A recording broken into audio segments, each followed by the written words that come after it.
Yaşar yatısına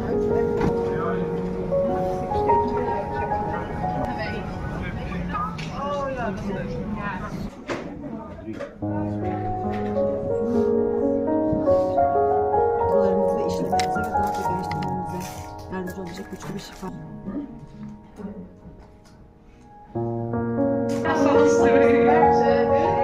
Ben de alırsam.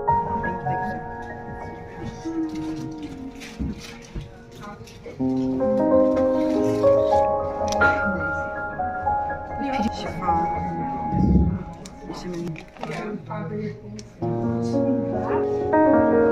Onu alabiliriz değil mi?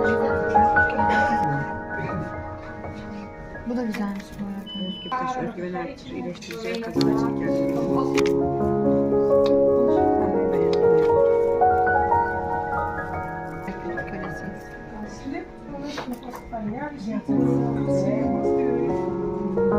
Seçmiş.